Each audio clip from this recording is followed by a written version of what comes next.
Tapi sebelum mulai pelajaran, alangkah baiknya kita mohon kepada Yang Maha Kuasa agar kita diberikan kesehatan, diberikan kelapangan dalam menuntut ilmu. Kita berdoa terlebih dahulu menurut keyakinan kita masing-masing.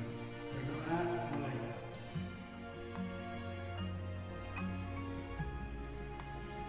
Berdoa selesai.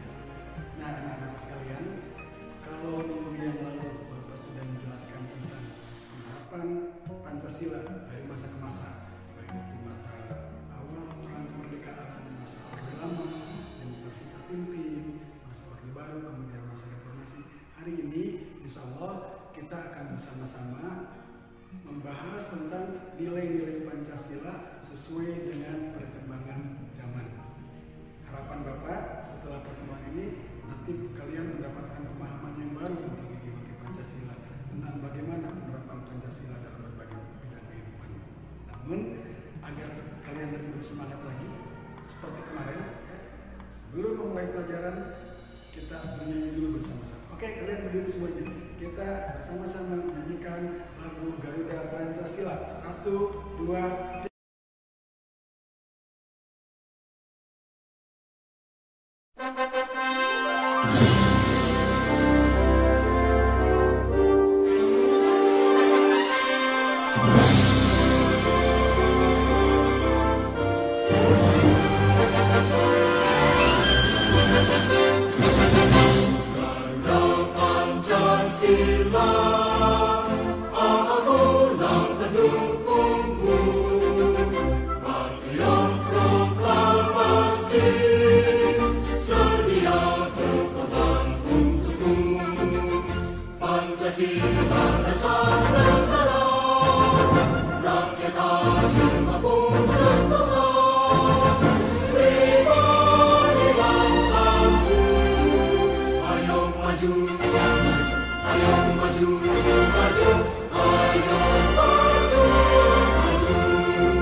Bagus ya, semangat kan? Bapak juga semangat nih, bergairah.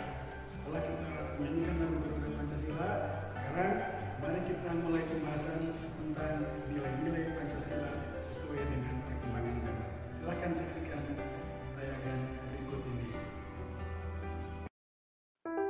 Baiklah anak-anakku sekalian, hari ini kita akan membahas tentang nilai-nilai Pancasila sesuai dengan perkembangan zaman.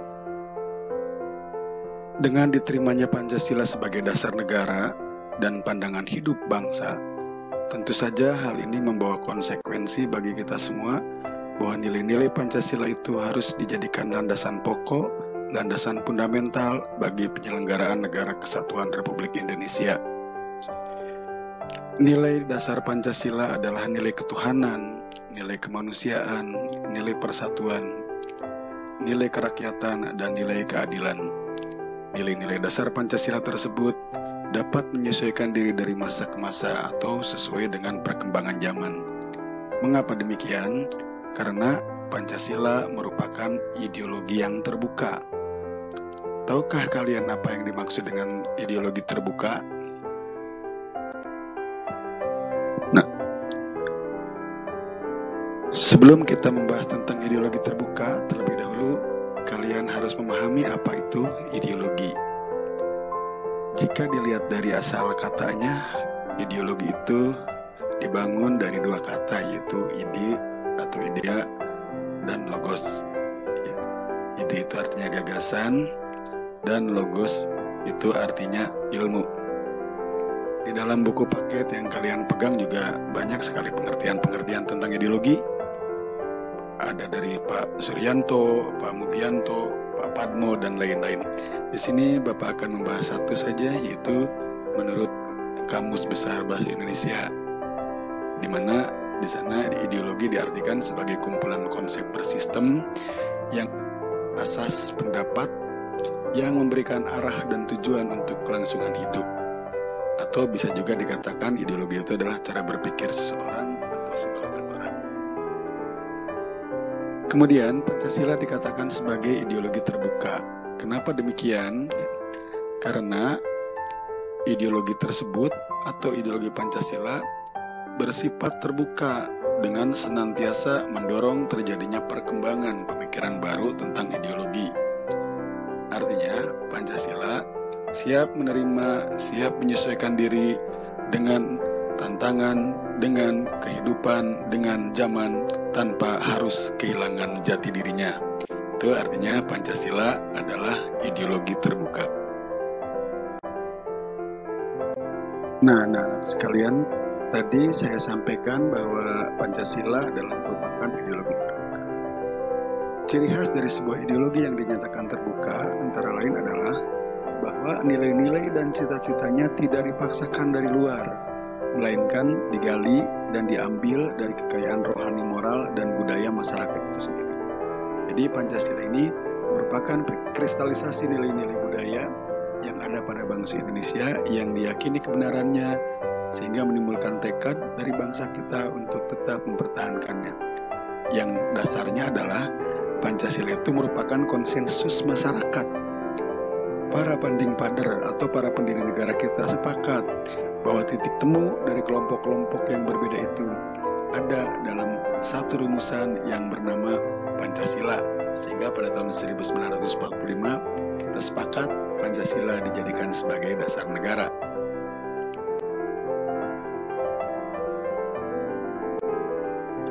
Kedudukan Pancasila sebagai ideologi terbuka.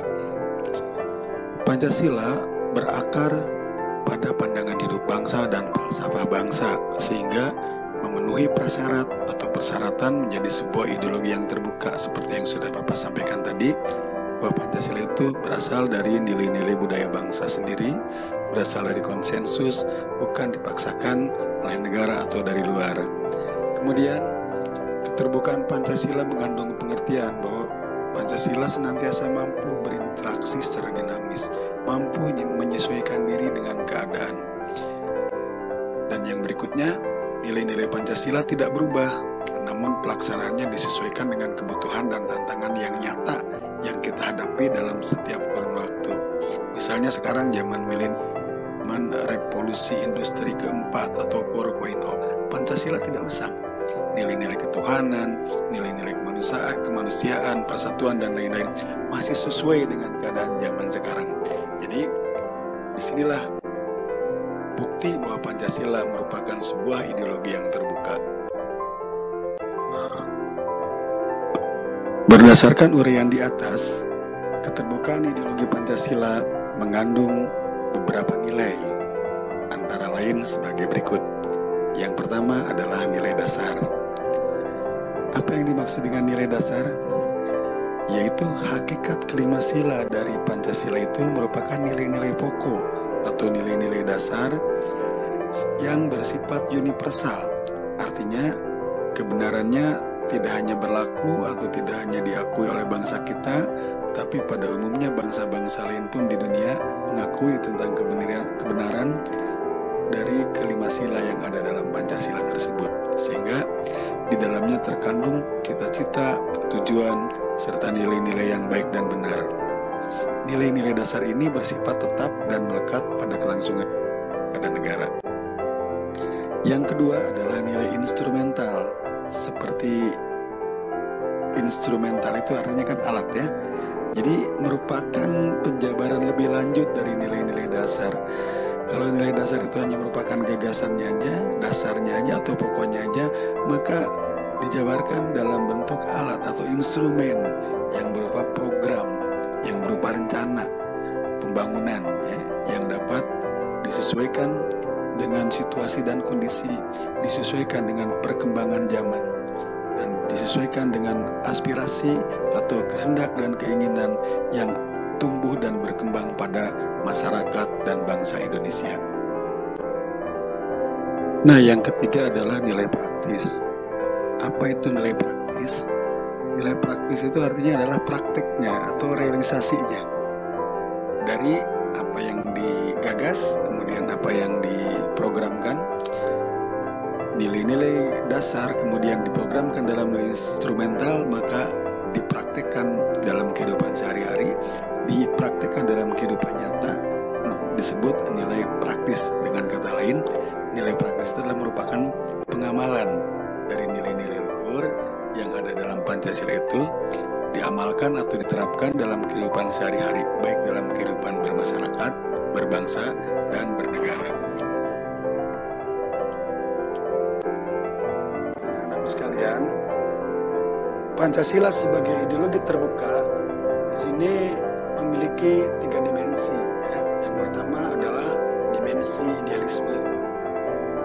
Dimensi idealisme ini menekankan bahwa nilai-nilai dasar yang terkandung dalam Pancasila itu bersifat sistematis, terstruktur, kemudian rasional, masuk akal, dan menyeluruh, yang pada hakikatnya bersumber pada falsafah Pancasila, karena setiap ideologi bersumber pada suatu nilai-nilai filosofis atau sistem filsafat.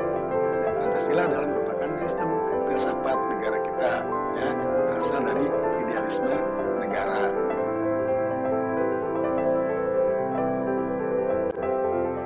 Kemudian yang kedua adalah dimensi normatif. Ya.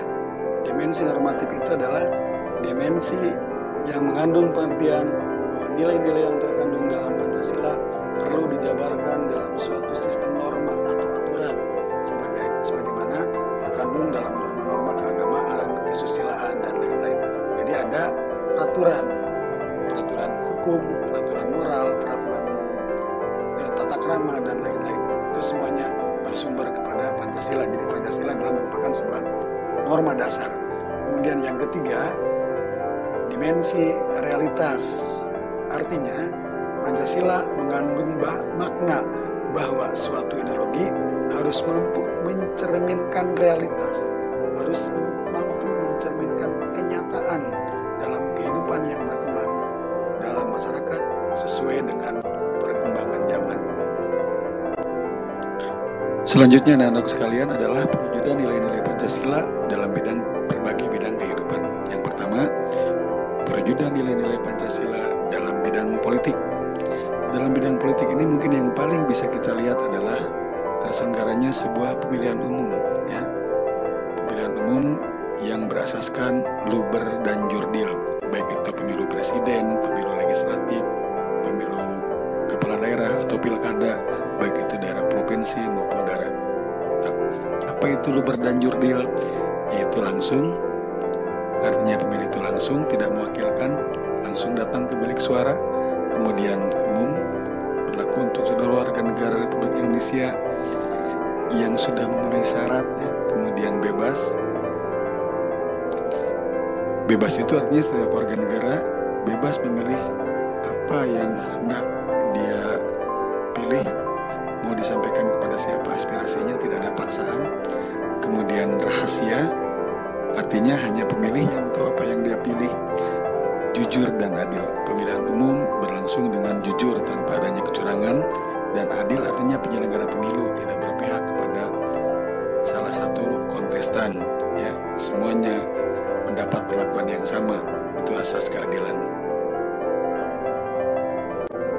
Selanjutnya, perwujudan nilai-nilai Pancasila dalam bidang ekonomi. Ekonomi ini erat sekali kaitannya dengan kebutuhan hidup masyarakat, bangsa, dan negara. Ya. Seperti yang sudah dijelaskan pada bab-bab yang sebelumnya, mungkin waktu di kelas 8, bahwa ekonomi kita berdasarkan kepada sistem kekeluargaan, karena terdapat landasan operasional yang jelas dalam Undang-Undang Dasar Negara Republik Indonesia tahun 1945, yaitu terdapat dalam pasal 33 yang menegaskan kepada kita ada 3 pasal ya. Yang pertama, perekonomian disusun sebagai usaha bersama berdasarkan atas asas kekeluargaan. Jadi diutamakan ekonomi itu bersifat kolektif, bukan dimonopoli oleh perorangan, tapi bersifat kolektif atau bersama, usaha bersama dengan asas kekeluargaan, bukan kapitalisme. Kemudian yang kedua, cabang-cabang produksi yang penting bagi negara dan menguasai hajat hidup orang banyak dikuasai oleh negara, seperti minyak, gas bumi, itu dikuasai oleh negara. Kenapa? Karena menyangkut kepentingan atau hajat hidup orang banyak. Yang ketiga, bumi, air, dan kekayaan alam yang terkandung di dalamnya dikuasai oleh negara dan dipergunakan untuk sebesar-besarnya kemakmuran rakyat. Jadi eksploitasi yang dilakukan oleh negara untuk mengambil kekayaan alam yang terkandung di dalamnya, baik di darat, di laut maupun di udara, itu adalah untuk sebesar-besarnya kemakmuran rakyat, bukan untuk sekelompok atau segolongan orang. Selanjutnya adalah perwujudan nilai-nilai Pancasila dalam bidang sosial budaya. Tujuan pembangunan nasional kita diantaranya adalah untuk mewujudkan masyarakat yang adil dan makmur. Artinya, yang ingin diwujudkan adalah masyarakat yang adil dalam kemakmuran dan makmur dalam keadilan, sehingga tercipta nilai-nilai sosial ya. Nilai-nilai sosial yang sudah ada dalam masyarakat yang sesuai dengan Pancasila, seperti adanya kekeluargaan, musyawarah untuk mufakat, gotong royong, itu harus terus dipelihara, ditumbuh dan dikembangkan dan diwariskan kepada generasi muda. Walaupun kelihatannya akhir-akhir ini sifat tersebut sudah mulai berkurang di kalangan generasi muda. Yang kedua adalah nilai-nilai sosial dari luar seperti semangat disiplin, ilmiah, dan lain-lain, itu harus bisa kita terima karena tidak bertentangan dengan Pancasila. Sebagai sebuah ideologi yang terbuka, kita siap menerima masukan yang bagus, masukan yang positif dari luar.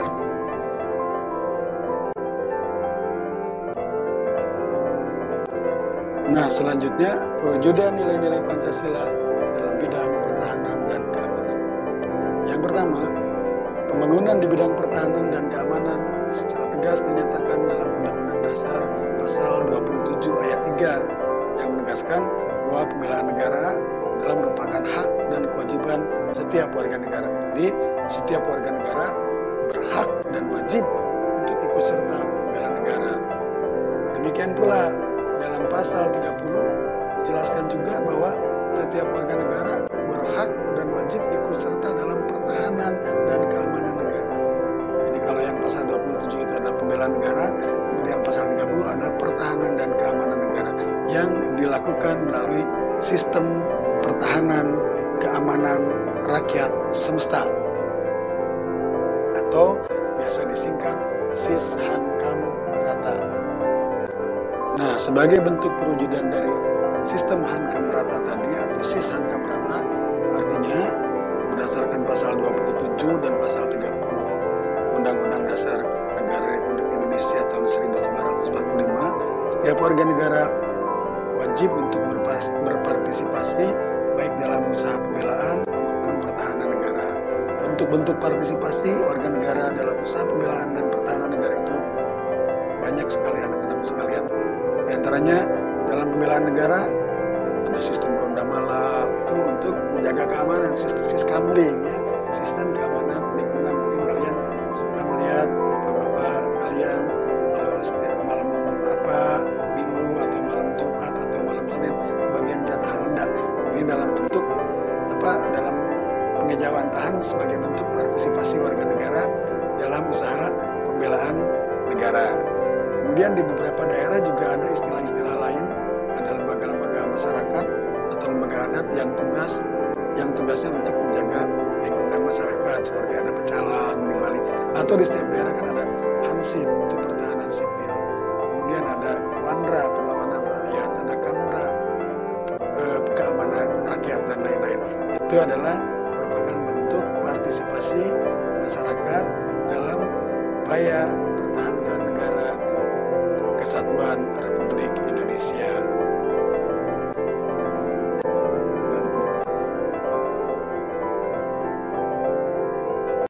Baiklah anak-anak sekalian, setelah kalian menyaksikan tayangan tadi, Bapak berharap tentu saja sangat banyak harapan Bapak kepada kalian. Kalian mampu memahami hal-hal yang baru ya, tentang Pancasila, bagaimana bahwa Pancasila itu adalah merupakan sebuah ideologi yang terbuka, yang bisa mengikuti zaman, kapanpun, dimanapun, bisa diterima dan sesuai dengan zaman yang ada. Kenapa? Karena Pancasila adalah merupakan ideologi terbuka yang sudah ditetapkan oleh para pendiri negara kita, merupakan kesepakatan nasional yang harus kita terapkan, harus kita manifestasikan, harus kita laksanakan dalam kehidupan sehari-hari. Pertemuan kali ini cukup sekian. Ingat ya, hari ini Bapak sudah memberikan tugas buat kalian. Artinya gini, kalian tidak harus mengumpulkan tugas kepada Bapak di Google Classroom. Kalian cukup mereview, merangkum apa yang Bapak sampaikan, tulis di buku catatan, siap-siap minggu depan ulangnya ya. Jadi kalian sekali lagi tidak usah mengumpulkan tugas, cukup dicatat di catatan masing-masing. Oke, terima kasih atas segala perhatiannya. Mohon maaf atas segala kekurangan. Billahi taufiq wal hidayah. Wassalamualaikum warahmatullahi wabarakatuh. See you next week.